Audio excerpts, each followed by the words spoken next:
वाल्मीकि रामायण के अयोध्या कांड को हम देख रहे हैं।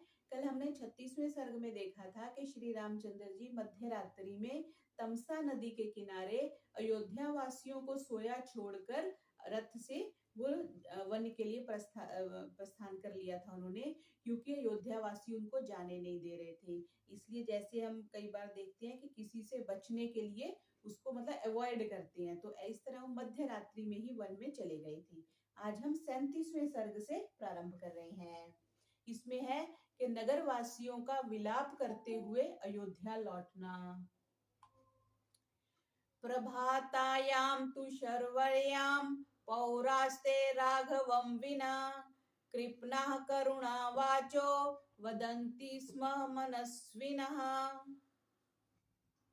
रात्रि के समाप्त होने पर प्रातः काल जब पूर्ववासी जागे, तब तक राम को न देख वे मनस्वी लोग दीन हो करुणा युक्त ये वचन बोले। धिगस्तु खलु निद्रां तां यया अपहृत चेतसः न अद्य पश्यामहे रामं पृथुरस्कं महाभुजम्। धिक्कार है हमारी उस निद्रा को जिससे अचेत होकर अब हम विशाल वक्ष स्थल वाले महाबाहु श्री राम को नहीं देख रहे हैं। यो न सदा पालयति पिता पुत्रानि वौरसान् कथं रघूनां स श्रेष्ठस्त्यक्त्वा नो विपिनं गतः। जो राम हम पूर्ववासियों को अपने औरत संतान की भांति पालते थे, वे रघुकुल श्रेष्ठ हमें छोड़कर वन में क्यों चले गए। अयोध्यावासी सब परेशान हो रहे हैं। इहैव निधनो यामो महाप्रस्थानमेव वा रामेण रहितानां हि किमर्थं जीवितं हिनः। या तो हम लोग यही प्राण दे देंगे अथवा हिमालय में जा गल कर मर जाएंगे, क्योंकि बिना राम के हमारे जीने का क्या प्रयोजन। सन्ति शुष्कानि काष्ठानि प्रभूतानि महान्ति च तहि प्रज्वाल्य चितां सर्वे प्रविशामोऽथ पावकम्। यहाँ पर प्रचुर मात्रा में बड़ी बड़ी सूखी लकड़ियां पड़ी हैं, इनकी विशाल चिता प्रज्वलित कर हम लोग उसमें प्रविष्ट हो जाएं।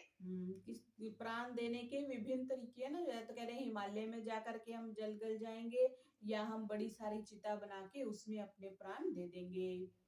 किम वक्ष्यामो महाबाहुर अनसूयः प्रियं वदः नीतः स राघवो अस्माभिरिति वक्तुं कथं क्षमम्। अयोध्या लौटकर हम लोगों से क्या कहेंगे। महाबाहु ईर्ष्या रहित और प्रियवादी राम को हम वन में छोड़ आए हैं, यह तथ्य हम कैसे कह सकेंगे। निर्यातास्तेन वीरेण सह नित्यं जितात्मना रहितास्तेन च पुनः कथं पश्याम तां पुरीम्। हम तो वीर एवं जितेंद्रिय श्री राम के साथ रहने के लिए घर से निकले थे, अब हम उनको वन में छोड़ क्या मुंह लेकर अयोध्यापुरी जाएंगे। ततो मार्गनुसारेण गत्वा किंचित क्षणं पुनः मार्गनाशाद्विषादेन महता संभिलुप्तः। वे लोग श्री राम के जाने के मार्ग का अनुसरण कर कुछ दूर उत्तर की ओर गए, परंतु जब उन्हें आगे गमन मार्ग का कोई चिन्ह न मिला, तब वे अत्यंत दुखी हुए। क्योंकि आगे कोई उनको चिन्ह नहीं मिला ना, इसलिए वो परेशान हो गए। रथस्य मार्गनाशेन नयवर्तन्त मनस्विनः किमिदं किं करिष्यामो दैवेन पोपहता इति। जब रथ के आगे जाने का मार्ग न मिला, तब वे मनस्वी लोग लौट आए और परस्पर कहने लगे, यह क्या हुआ, अब हम क्या करें, हमारा भाग्य ही खोटा है। ततो यथागतेनैव मार्गेण क्लाञ्चेतसः अयोध्यां गमनं सर्वे पुरीं व्यथित सज्जनानाम्। तब वे अयोध्यावासी होकर जिस मार्ग से गए थे उसी मार्ग से अयोध्या लौट आए, जहां सभी सज्जन वृंद दुखी हो रहे थे। आलोक्य नगरीं तां च क्षव्याकुलमानसः आवर्तयन्त ते श्रोणी नयनः शोकपीडितः। अयोध्या नगरी की विपन्न अवस्था को देखकर व्याकुल चित्त वाले वे अयोध्या निवासी अत्यंत शोकाकुल होकर आंखों से आंसू बहाने लगे। चंद्रहीनम इव आकाशम तोयहीनमिवार्णवम् अपश्य निहितानंदम नगरम ते विचेतसः। चंद्रमा से रहित आकाश अथवा जल विहीन समुद्र की भांति आनंदहीन उस अयोध्या नगरी को देखकर वे लोग खिन्न हो गए। चंद्रमा से रहित आकाश, जैसे आकाश चंद्रमा से रहित है तो हम भी छत पे जाते हैं तो पहले एक स्वाभाविक सी प्रीति हम पहले चांद को देखते हैं, चांद किस साइज का है, किधर है। तो अगर चंद्रमा नहीं होता, जैसे अमावस्या की रात हो तो सूनापन रहता है ना, वही बात कह रहे हैं कि अयोध्या श्री राम के बिना कैसे हो गई, जैसे चंद्रमा से रहित आकाश हो जाए। और जल विहीन समुद्र कैसे होगा, जल विहीन तो कभी हो नहीं सकता।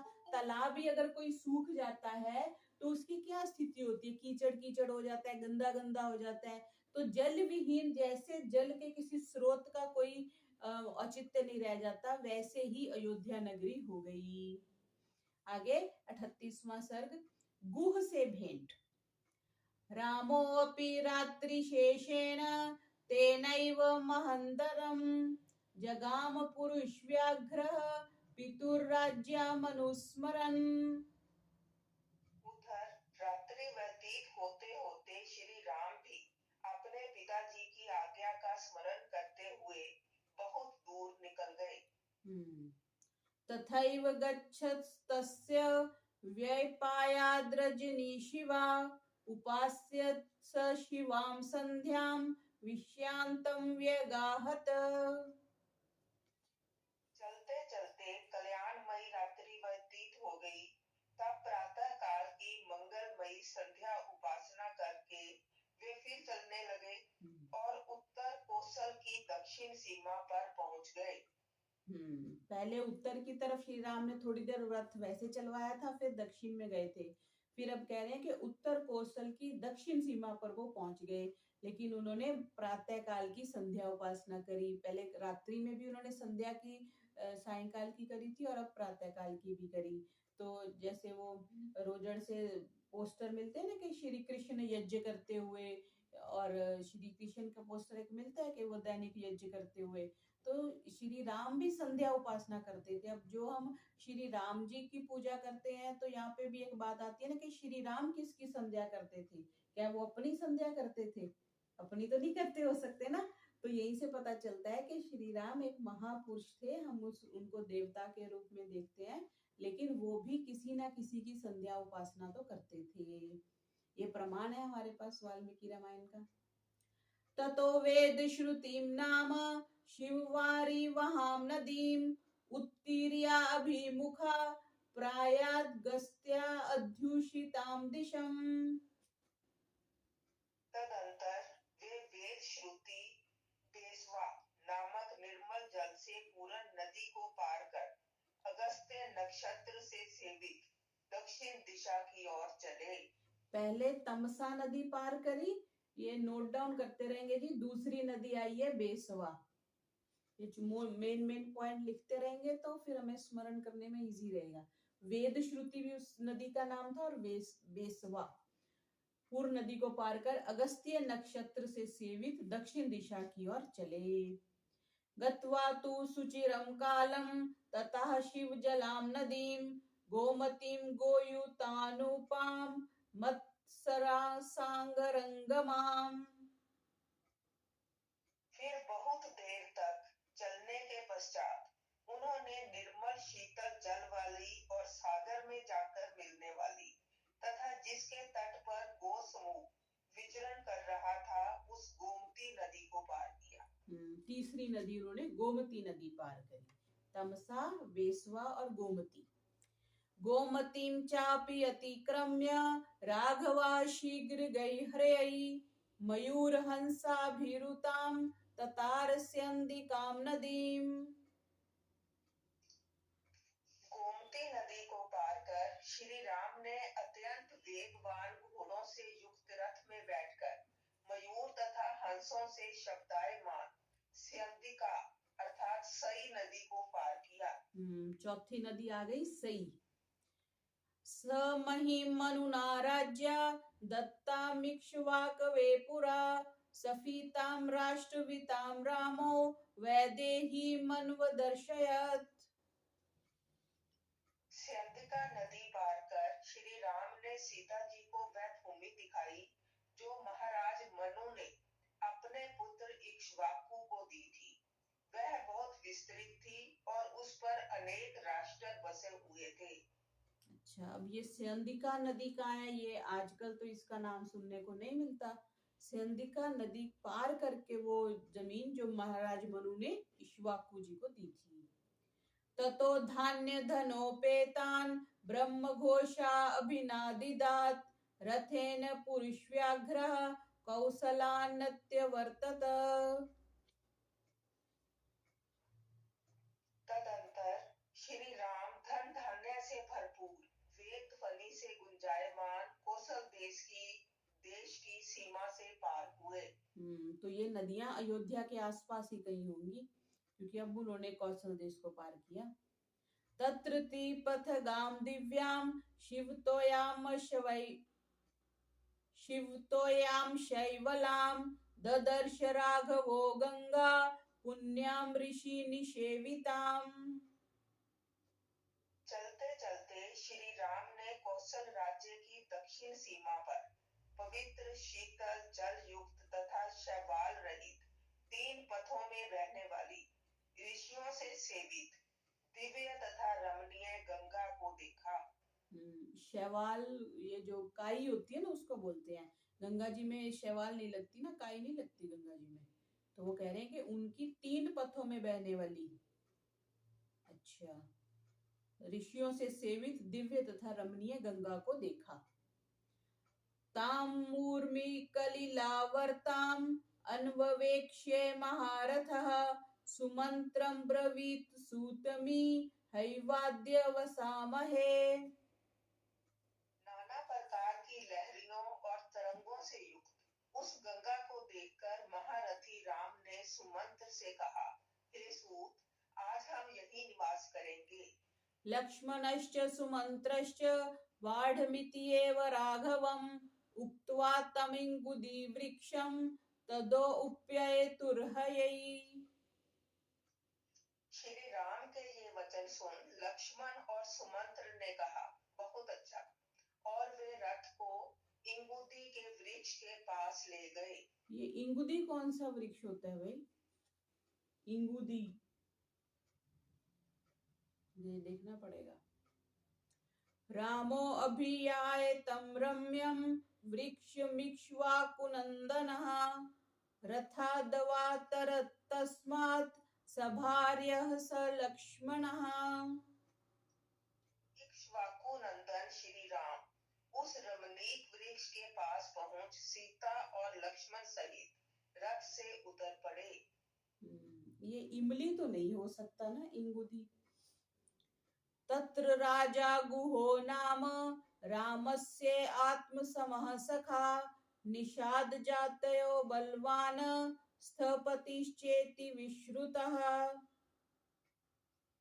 वहां शंखवेरपुर में श्री राम का प्राण प्रिय मित्र निषाद जाति का गु नाम वाला राजा राज्य करता था। उसके पास चतुरंगिनी सेना थी। ये तुलसीदास जी या वाल्मीकि जी ने एक वो टिप्पणी दी है कि लोक में ऐसा प्रसिद्ध है कि गुह केवल मल्लाह था, परंतु यहाँ से पता चलते है गुरु गुह ना नाविक था और ना नाविकों का चौधरी था, परंतु वह राजा था क्योंकि उसके पास सेवा थी। वृद्धै प्ररिवित्तो अमात्य ही, वह बूढ़े मंत्रियों से घिरा हुआ था। तो मंत्रियों से तो घिरा हुआ राजा ही होता है। इस कथन से भी पुष्टि होती है गुह स्थपति मीन्स निषादों का राजा कहलाता था। निषाद राज पहला व्यक्ति था जिसको श्री राम जाने के बाद वन जाने के समय पहले व्यक्ति को मिले थे। उसके पास चतुरंगनी सेना भी थी और चतुरंगनी सेना दशरथ जी के पास भी थी। इससे पता चलता है कि जबकि हमने टीवी में जब देखा है तो निषाद राज सिर्फ एक मल्लाही थे। सश्रुत्वा पुरुषव्याघ्रम रामं विश्यम् आगतम वृद्धै परिवृतो मात्यैर् ज्यातिभिश्चप्युवागतः। उसने जब सुना कि श्री राम उसके प्रदेश में आए हैं, तो वह बूढ़े मंत्रियों और बंधु बांधवों सहित श्री राम के पास मिलने आया। जब उसको पता चला तो वो मंत्री और बंधु बांधवों के साथ आया। ततो निषादधिपतिं दृष्ट्वा दूरादुपस्थितं सह सौमित्रिणा रामः समागच्छद् गुहेन सह। निषाद राज को दूर से ही आते देखकर श्री राम लक्ष्मण सहित कुछ दूर आगे जा उनसे मिले। जैसे कोई आता है तो हम उसको मिलते हैं जाके, ऐसे श्री राम उसके पास गए। ये इंगुदी जो होते हैं ये एक औषधीय पेड़ है जिसको कि रेगिस्तानी खजूर या हिंगोट कहते हैं और इसको वेल नाइस इजिप्टिका इसका नाम है। कांटेदार और सदाबहार पेड़ होता है। इसकी जो फल पत्ते छाल और जड़ों का इस्तेमाल जो है पेट की बीमारियों में प्रयोग होता है। पर ये सोचने की बात है कि वो इसी पेड़ के पास गए, कुछ इसका कुछ विशेष हो सकता है। तम मार्ताः संपरिष्वज्य गुहो राघवम् अब्रवीत् यथायोध्या तथेयं ते राम किम करवाणि ते। श्री राम को मुनि वेश में देख अत्यंत दुखी निषाद राज राम का आलिंगन कर उनसे बोला, जैसी आपके लिए अयोध्या है वैसी ही इस नगरी को समझे और मुझे आज्ञा दें कि मैं आपकी क्या सेवा करूं। ईदृशं हि महाबाहो कः प्राप्यस्य तिथिं प्रियं ततो गुणवन्दनाद्य मुपादाय पृथग्वधम् अर्घयं चोपानयत् क्षिप्रं वाक्यं चेद उवाचः स्वागतं ते महाबाहो त्वयं खिलामहि। आप जैसा माननीय और प्रिय अतिथि किसको प्राप्त होगा। ऐसा कहकर अनेक प्रकार के स्वादिष्ट भोज्य पदार्थ और अर्घ्य आदि स्वागत वस्तुओं को राम के समीप लाकर गु बोला, हे महाबाहो, मैं आपका स्वागत करता हूँ। यह संपूर्ण पृथ्वी आपकी ही है। वयं प्रेष्या भवान् भर्ता साधु राज्यं प्रसादिनः भक्ष्यं भोज्यं च पेयं च लेह्यं चेदमुपस्थितं शयनानि च मुख्यानि वाजिनां खादनं च ते। आप हमारे स्वामी और हम आपके सेवक हैं। आप इस संपूर्ण राज्य पर शासन कीजिए। ये भक्ष्य भोज्य पेय और लेह अर्थात चटनी आदि पदार्थ खाने के लिए तथा सोने के लिए उत्तम बिछोने और घोड़ों के लिए घास एवं दाना भी उपस्थित है। गुहमेवं ब्रुवाणं तु राघवा प्रत्युवाचः अर्चिताश्चैव हृष्टाश्च भवता सर्वथा वयम् पद्भयामभिगमाचैव स्नेहसन्दर्शनेन च भुजाभ्यां साधुपीनाभ्यां पीडयन् वाक्यं ब्रवीत्। गु के ऐसा कहने पर श्री राम ने कहा, आपने मेरे पास पैदल आकर जो इतना स्नेह प्रदर्शित किया उससे मेरा आदर सम्मान हो गया। मैं आप पर बहुत प्रसन्न हूँ। फिर मोटी और विशाल भुजाओं से गु का आलिंगन करते हुए श्री राम ने कहा, दिष्टया त्वां गुः पश्यामि हे रोगं सह बान्धवै अपि ते कुशलं राष्ट्रे मित्रेषु च धनेषु च।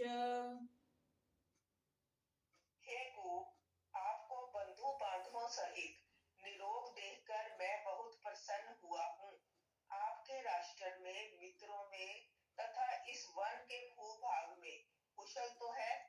यद् एतद् भवता किंचित प्रीतया समुपकल्पितां सर्वं तदनु जानामि नहीं वर्ते प्रतिग्रहे।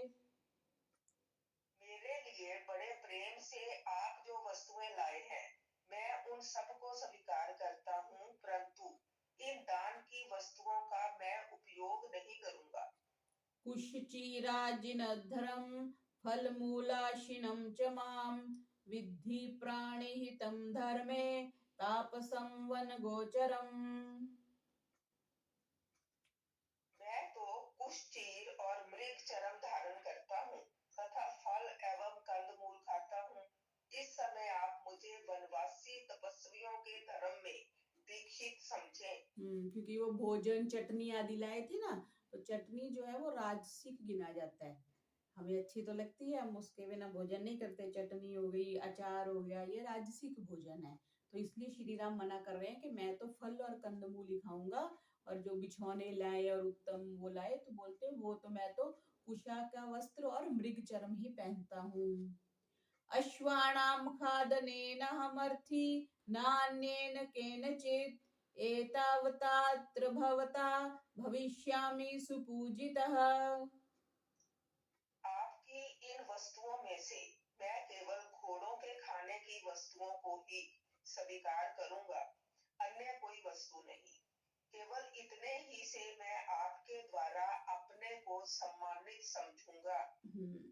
अश्वाणां प्रतिपानं च खादनं चैव सोऽन्वशात् गुहुस्त्रैव पुरंशास्त्वरितं दीयतामिति।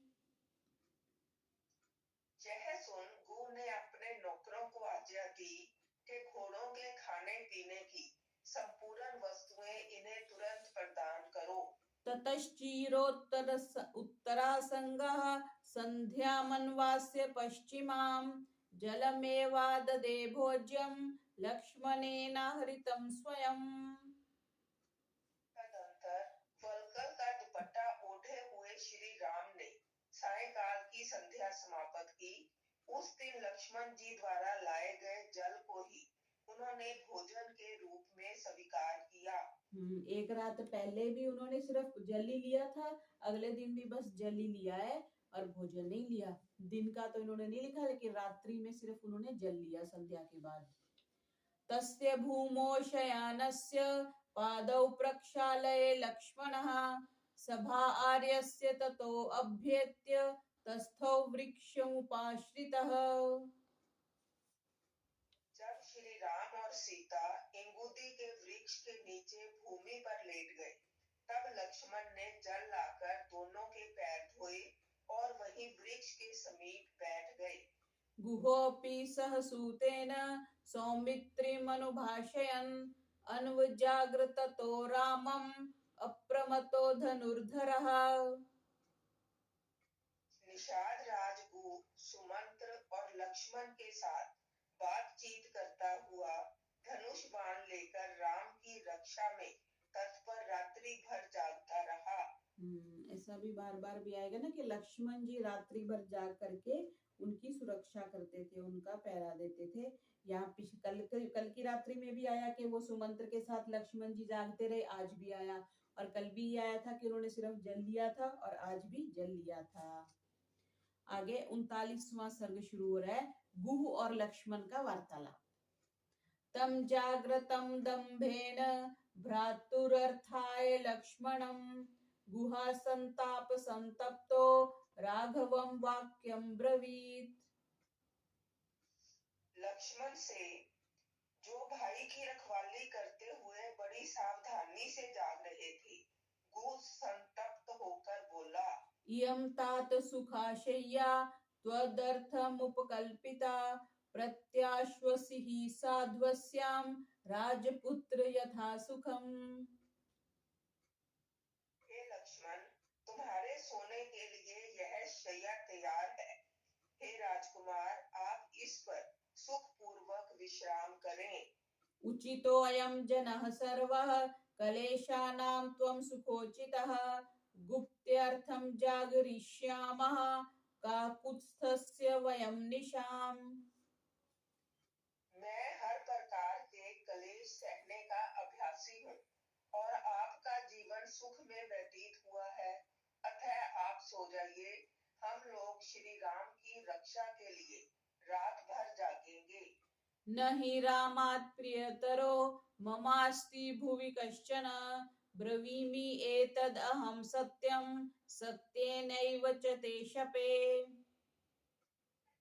यदि आपको यह संदेह हो कि आपके सोने के पश्चात मैं भी सो जाऊंगा तो सुनो, इस संसार में श्री राम से बढ़कर मेरा और कोई प्रिय पात्र नहीं है। मैं यह बात सत्य की शपथ खाकर सत्य ही कह रहा हूँ। सो अयं प्रिय सखम रामं श्यानं सह सीतया रक्षिष्यामि धनुष्पाणिः सर्वतो ज्यातिभिः सह। अतः मैं अपने बंधु बांधवों सहित हाथ में धनुष बाण लेकर सीता सहित सोए हुए अपने प्रिय मित्र राम की हर प्रकार से रक्षा करूंगा। लक्ष्मणस्तं तदोवाच रक्ष्यमाणास्त्वया नघ न अत्र भीता वयं सर्वे धर्म एवनुपश्यता। यह सुन लक्ष्मण जी ने गु से कहा, हे पुण्य आत्मन, आपके संरक्षण में हमें किसी प्रकार का भय नहीं है, परंतु मुझे अपने कर्तव्य पालन का ध्यान है। कथं दाशरथौ भूमौ शयाने सह सीतया शक्या निद्रा मया लब्धुं जीवितं वा सुखानि वा। जब सीता सहित श्री राम भूमि पर पड़े सो रहे हैं, तब मेरा यह कर्तव्य नहीं कि मैं पढ़कर सुख से सो जाऊं अथवा अपने जीते रहने या अपनी सुख सुविधा के लिए प्रयत्न करूं। जब वो अपनी सारी सुख सुविधाएं छोड़ के श्री राम है तो मैं उनके लिए प्रयास नहीं कर सकता। आजकल तो जैसे कोई एक भाई के साथ बुरा समय आता है तो दूसरा भाई कहता है कि हाँ हम क्या करें, अपना अपना भाग्य है, हम अपना करेंगे। लेकिन यहाँ पे लक्ष्मण जी इस बात को कह रहे हैं कि जब वो भूमि पर सो रहे हैं तो मैं अपने लिए जीते रहने मीन्स मैं अपने लिए कोई सुख सुविधा के लिए या मैं अपने सोने के लिए प्रयत्न नहीं करूंगा। परिदेवयमानस्य दुःखार्तस्य महात्मनः तिष्ठतो राजपुत्रस्य शर्वरी सत्यवर्तत। राजकुमार महात्मा लक्ष्मण ने दुख पूरित हृदय से शोकाकुल होकर बैठे बैठे ही सारी रात बिता दी। कल की रात भी नहीं सोए, आज की रात भी वो नहीं सोए। आगे 40वें सर्ग में गंगा पार। प्रभातायां तु शर्वर्यां पृथुवक्षा महायशः उवाच रामः सौमित्रिं लक्ष्मणं शुभलक्षणम्। रात्रि व्यतीत होकर जब प्रभात हुआ, तब विशाल वक्षस्थल वाले महायशस्वी राम शुभ लक्षण युक्त लक्ष्मण जी से बोले, भास्करो उदय कालो अयं गता भगवती निशा तराम जाह्नवीं सौम्य शीघ्रगाम सागरंगमाम। देखो, भगवती रात्रि का अवसान हो गया, अब सूर्य उदय होना चाहते हैं, अतः हे सौम्य सागर गामिनी अत्यंत वेगवती इस गंगा को हम लोग पार करें। क्योंकि सागर की तरफ जाती है ना गंगा, इसलिए कह रहे सागर गामिनी गंगा। और रात्रि के लिए क्या कहा, भगवती रात्रि। रात्रि जो है वो पूजनीय है क्योंकि हमें विश्राम देती है ना। दिन भर तो हम भटकते रहते हैं इधर उधर, लेकिन रात्रि में हम टिक के बैठ जाते हैं। तो भगवती क्योंकि हमें विश्राम देती है, हम उसके बाद फिर हम ऊर्जावान होकर अगले दिन उठते हैं। तो ये शब्द महर्षि वाल्मीकि ने यूज किया श्री राम के मुखारविंद से। गता भगवती निशा कहा। विज्ञाय रामस्य वचो गुहो राघवं ब्रवीत उपस्थितेयं नोदेर्व भूया किम करवाणि ते। राम के अभिप्राय को जानकर गुरु ने श्री राम से निवेदन किया, देव नौका तैयार है, आज्ञा कीजिए आपकी और क्या सेवा करूं। अथोवाच महातेजा रामो गुहमिदं वचः कृतकामोऽस्मि भवता शीघ्रमारोप्यतामिति। तब महातेजस्वी श्री राम ने गु से कहा, आपके द्वारा मैं सफल मनोरथ हुआ। अब आप शीघ्रता पूर्वक हमारा सब सामान नौका पर रखवा दीजिए। सामान में मैं वैसे विचार कर रही थी कि कुछ वस्त्र आदि तो वो लेके गए ही होंगे, चाहे वो वल्कल वस्त्र हो या मृग चर्म हो, कुदाल और टोकरी तो हमें पता है, फिर भी कुछ बिछौना या कुछ कुछ ना कुछ तो लेके गए होंगे साथ में। तो वो पॉइंट आ गया ना कि कुछ ना कुछ उनके पास सामान था। रामो गुहमिदमचा कृत कामो अस्मि भवता शीघ्रम आरोप्यतामिति, जो भी कुछ भी है सामान हमारा नौका में रख दो। ततः कलापान सन्नह्य खड्गौ बद्धवाच धन्विनौ जगमर्तु जगमतुर्येन तौ गंगा सीतया सह राघवौ। ऐसा कहकर दोनों भाई धनुष बाण धारण कर और कवच से सुसज्जित होकर सीता सहित उस तट की ओर चले जहां नाव थी। देखो, श्री राम वन में गए हैं, फिर भी उन्होंने कवच भी पहना हुआ है और धनुष बाण भी है। इसलिए क्षत्रियों के घर में कोई ना कोई ये हथियार हमारे पास होने चाहिए, शस्त्र होने ही चाहिए, क्योंकि कभी भी किनकी आवश्यकता पड़ जाती है। अब जंगल में जा रहे हैं तो चाहिए ही चाहिए, अदरवाइज भी हमारे घरों में कुछ ना कुछ शस्त्र होने चाहिए। राममेवं तु धर्मज्ञम् उपगम्य विनीतवत् किमह करवाणीति सूतः प्राञ्जलिर्ब्रवीत्। गंगा के तट पर पहुंचे हुए धर्मात्मा श्री राम के पास जाकर एवं नम्रता पूर्वक हाथ जोड़कर सुमंत्र श्री राम से बोले, हे हे कृपा निधान जी, अब मुझे क्या आज्ञा है? निवर्तस्येव उवाच एनम् आता विद्धि कृतं मम रथं विहाय पद्भ्यां तु गमिष्यामो महावनम्। श्री राम ने सुमंत्र से कहा, अब तुम यहाँ से लौट जाओ। मैंने यहाँ तक ही रथ स्वीकार किया था। अब हम रथ को छोड़कर पैदल ही महावन में प्रस्थान करेंगे। तो श्री राम रथ को लेकर सिर्फ गंगा तट तक गए थे। आत्मानं त्वअभ्युन्युजातं वेक्ष्यार्तः ससारथिः सुमन्त्रः पुरुषव्याघ्रम् ऐक्ष्वाकमिदं ब्रवीत्। तुम लौट जाओ, अपने लिए इस आज्ञा को सुन।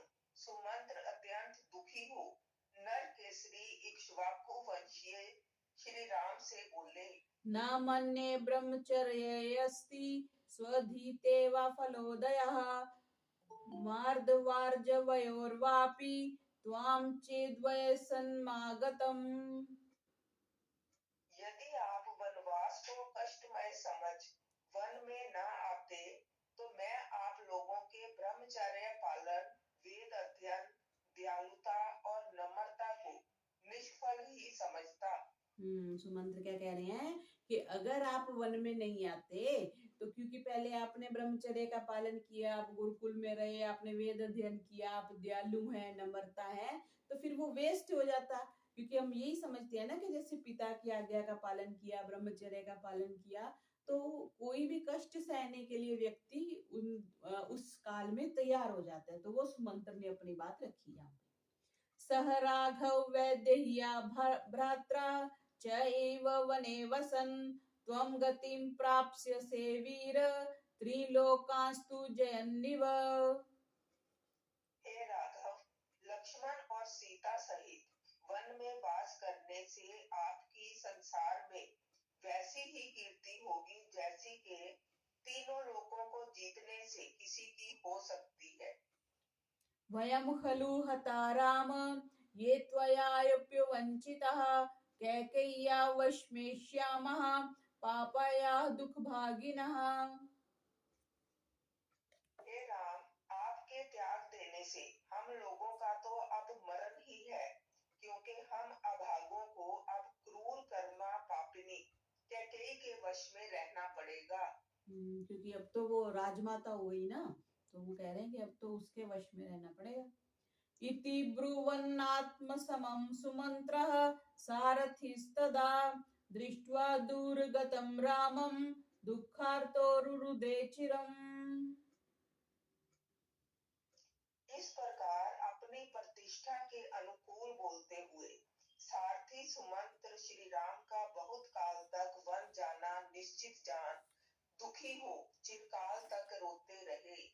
ततस्तु विगते बाष्पे सूतं स्पृष्टोदकं शुचिं रामस्तु मधुरं वाक्यं पुनः पुनरुवाच तम्। कुछ देर रोते रहने के पश्चात जब सुमंत्र आचमन करके पवित्र हुए, तब श्री राम ने मधुर वाणी से सुमंत्र से कहा, इक्ष्वाकूणां त्वया तुल्यं सुहृदयं नोपलक्ष्ये यथा दशरथो राजा मां न शोच्ये तथा कुरु। हे तात, मंत्रियों में तुमसे बढ़कर इक्ष्वाकु वंश का शुभ चिंतक मुझे कोई दूसरा दिखाई नहीं देता। अतः आप ऐसा उपाय करें जिससे पिताजी मेरे गमन के लिए दुखी न हो। अदृष्ट दुःखं राजानं वृद्धमार्यं जितेन्द्रियं ब्रूयास्त्वम् अभिवाद्यैव मम हेतोरिदं वचः। जिन्होंने आज तक कभी दुख नहीं देखा, जो आर्य श्रेष्ठ जितेंद्रिय और वृद्ध हैं, ऐसे पूज्य पिताजी के चरणों में मेरी ओर से प्रणाम कर उन्हें यह कहना, नैव अहमनुशोचामि लक्ष्मणो न च मैथिली अयोध्यायाश्च्युताश्चेति वने वत्सामहेति च। मुझे लक्ष्मण और सीता को न अयोध्या छूटने का शोक है और न वनवासी होने का ही कोई दुख है। दो ही चीजें होती है ना, या तो छूटने का दुख होता है या पाने का सुख होता है। तो यहाँ तो दुख था ना, छोड़ने का भी दुख और पाने का भी दुख। जैसे आजकल बहुत से लोग विदेश जाते हैं तो विदेश जाने को अच्छा समझते हैं कि भारत छूट गया तो अच्छा हो गया, और विदेश में चले गए तो अच्छा हो गया। मतलब विदेश की प्राप्ति और देश का छूटना हम अच्छा समझते हैं, लेकिन वास्तव में ये ठीक नहीं है, क्योंकि देश का छूटना भी दुख है और परदेश में जाना भी दुख है। मनुस्मृति में हमने देखा था, परदेश में होना अपने आप के लिए एक दुख की बात है। जननी जन्म भूमिश्च स्वर्गादपि गरीयसी, जो हमारा देश है, जहाँ हमारा जन्म हुआ है, वही हमारे लिए सम्माननीय है। तो यहाँ पे उनके लिए भी वही बात है। तो वो कह रही है कि ये मत कहना कि मेरे से अयोध्या छूट गया तो मुझे दुख है और वन प्राप्त हो गया तो मुझे दुख है। मुझे कोई भी दुख नहीं है। चतुर्दशसु वर्षेषु निवृत्तेषु पुनः पुनः लक्ष्मणं मां च सीतां च द्रक्ष्यसि क्षिप्रमागताम्। 14 वर्ष का वनवास समाप्त करने पर आप लक्ष्मण और सीता सहित मुझे शीघ्र ही फिर अयोध्या में आया हुआ देखेंगे। ये श्री राम कह रहे हैं सुमंत्र को कि पिताजी को जाके ऐसे बोलना। एवं उक्त्वा तु राजानं मातरं च सुमंत्र में अन्याश्च देवी सहिता कैकेयीं च पुनः पुनः। हे सुमंत्र, महाराज से यह कहकर मेरी माता कौशल्या, अन्य देवियों और माता कैकेयी से भी ये बातें बार बार कह देना। आरोग्यं ब्रूहि कौसल्यामत् पादभिवंदनम् सीतायां मम चार्यस्य वचना लक्ष्मणस्य च। माता कौशल्या से चरण स्पर्श पूर्वक मेरी, सीता और लक्ष्मण की कुशल क्षेम और आरोग्यता कहना। निवर्तमानो रामेण सुमन्त्रः शोककर्षितः तत्सर्वं वचनं श्रुत्वा स्नेहात् काकुत्स्थं ब्रवीत्। इस प्रकार समझा बुझाकर जब श्री राम ने सुमंत्र को लौटाना चाहा, तब सुमंत्र उनकी बातें सुन स्नेहवश श्री राम से बोले, कथं हि त्वद्विहीनो अहं प्रतीयास्यामि तां पुरीं तव तावद्वियोगेन पुत्रशोकाकुलामिव।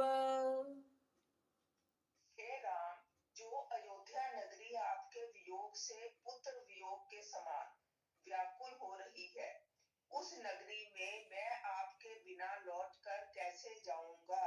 दैन्यं हि नगरी गच्छेत् दृष्ट्वा शून्यमिमं रथं सूता अवशेषं स्वसैन्यं हतवीर मिहावहे।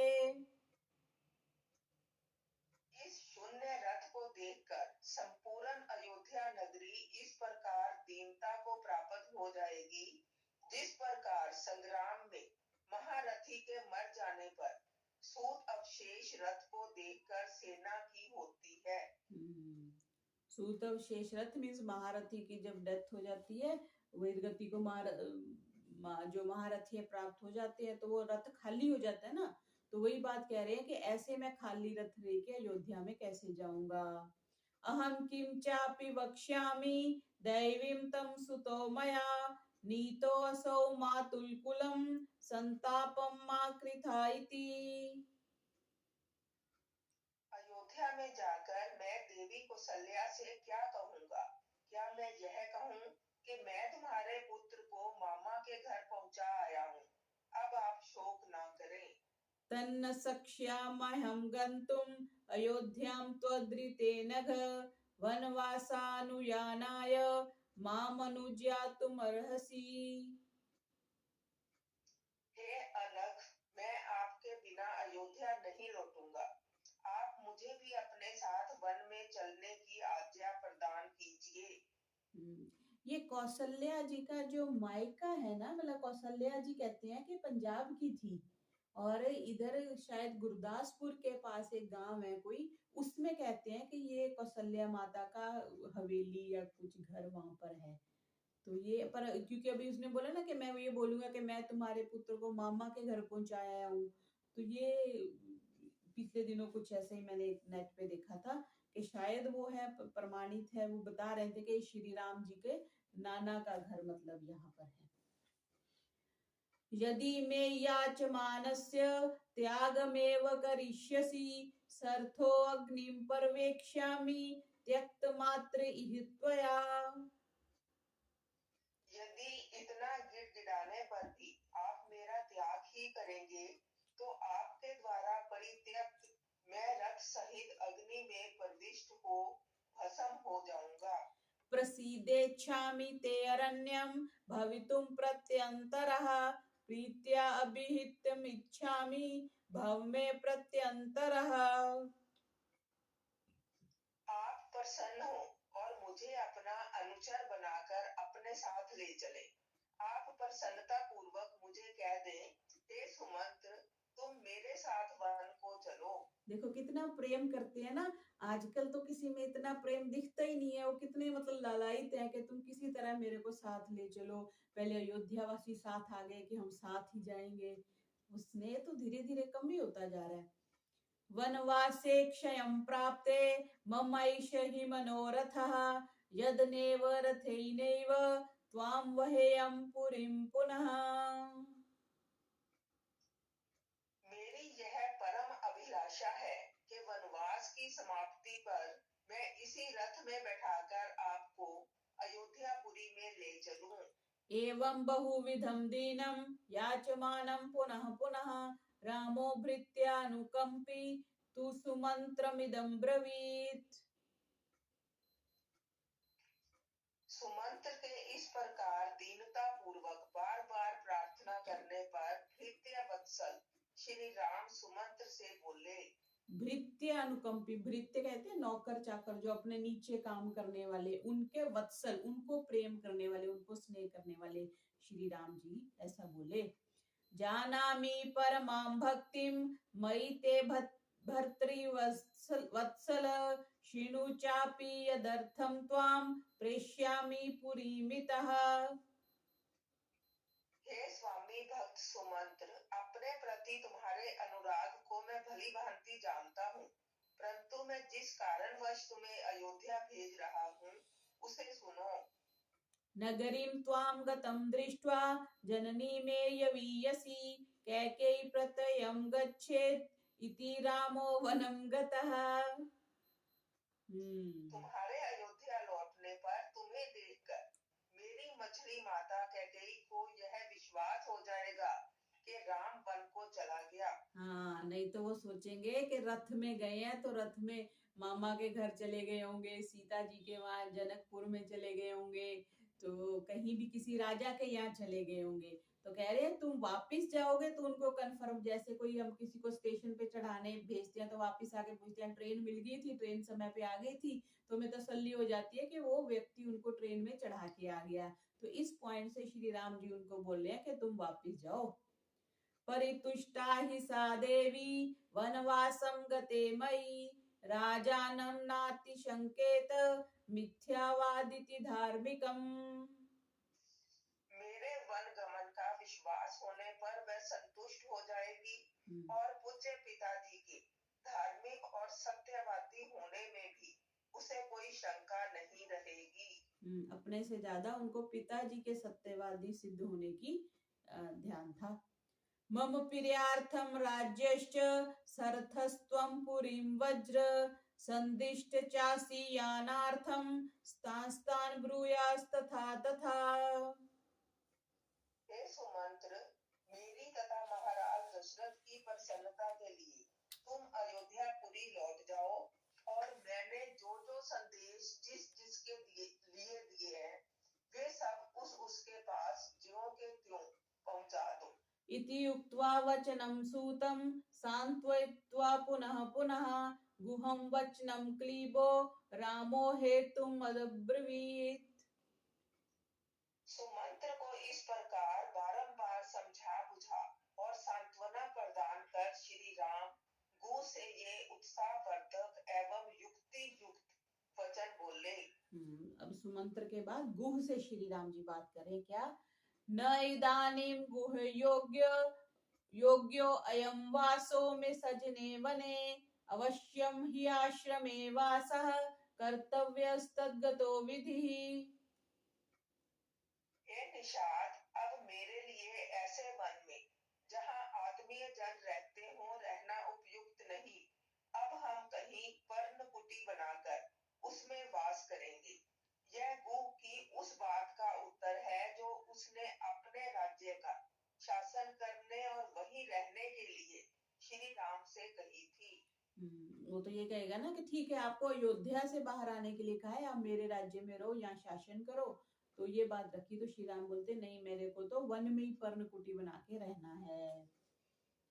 इनकी पंचवटी में आगे आएगा, पंचवटी की कुटी जो थी वो मैं देख के आई हूँ, बहुत नीचे जाके बनाई हुई थी, मेरे को तो बहुत डर लग रहा था उसमें जाने में। धरती से जैसे धरती के बिल्कुल नीचे एक पूरा कमरा होता है, कमरा 3 कमरे थे, एक कमरा फिर उसके आगे एक कमरा जिसको वो बोलते थे कि ये सीता जी की रसोई है, और एक और कमरा, मतलब 3 कमरे उन्होंने धरती के नीचे बनाए हुए थे पंचवटी में, जहां पर वो रहे थे, जहां से सीता जी का वो हुआ था, अपहरण हुआ था। तो यहाँ पे कह रहे कि पर्णकुटी मीन्स पत्तों की कुटी बनाकर मैं रहूंगा। जटा कृत्वा गमिष्यामि नेग्रोध क्षीरमानय तत्क्षीरम राजपुत्राय गुहा क्षिप्रम उपाहरत। मैं जटा धारण कर वन में प्रवेश करूंगा, इसलिए हे गु, तुम बरगद का दूध ले आओ। यह सुन गु तुरंत ही बरगद का दूध ले आया। अच्छा, बरगद के दूध से शायद जटाएं बनती होगी, आगे आएगा।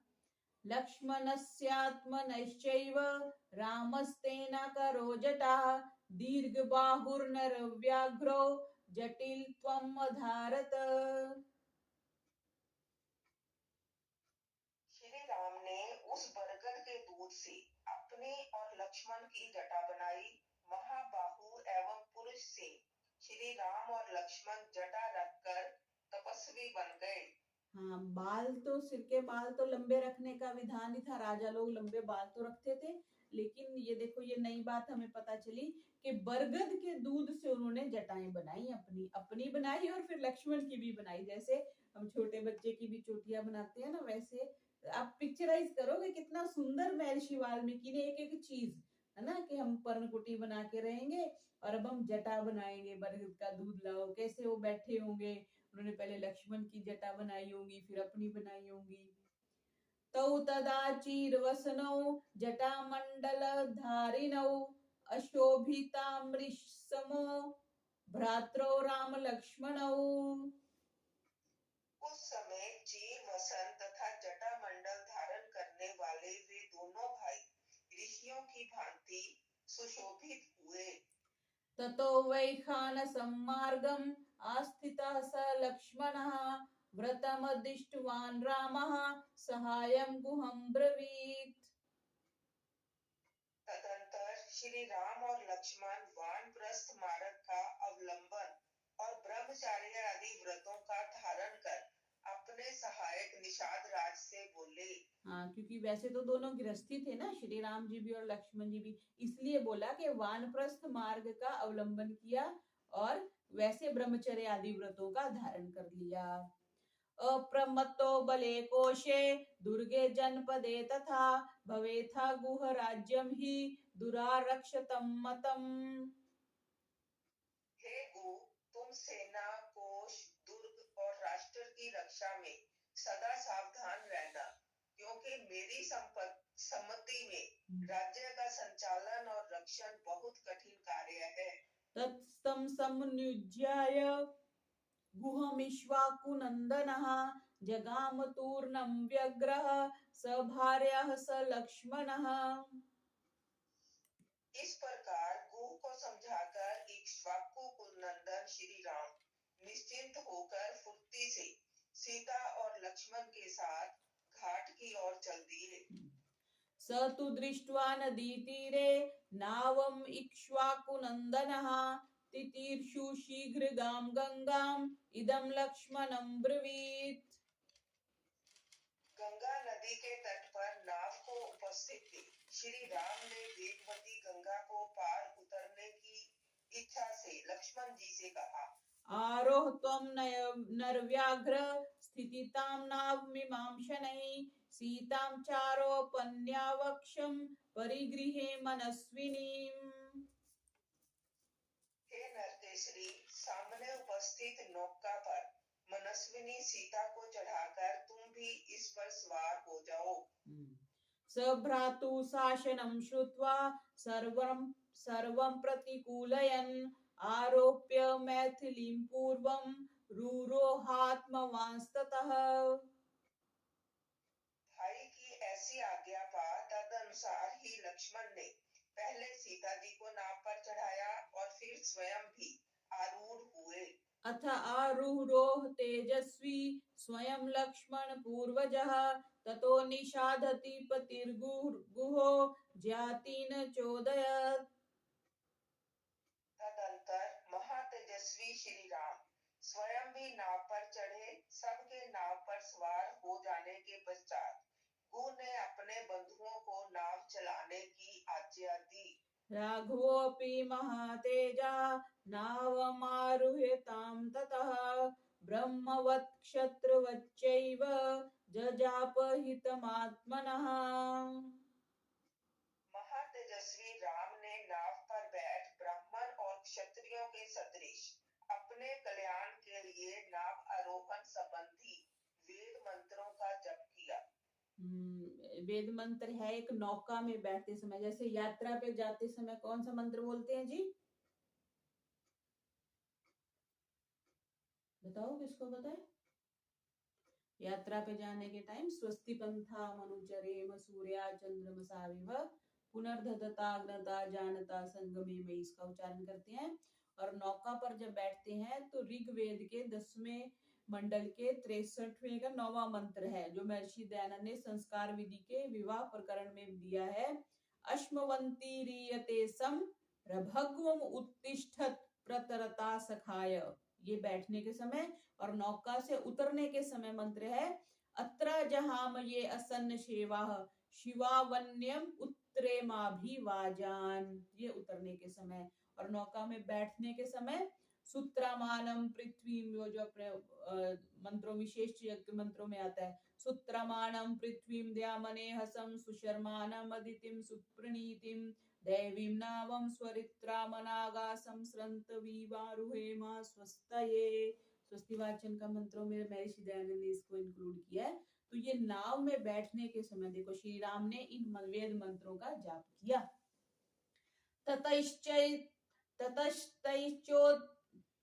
ततश्चोदिता सानौ कर्णधार समाहिता शुभ सफ्य वेगाभिहिता शीघ्रं सलिलं मत्यागता।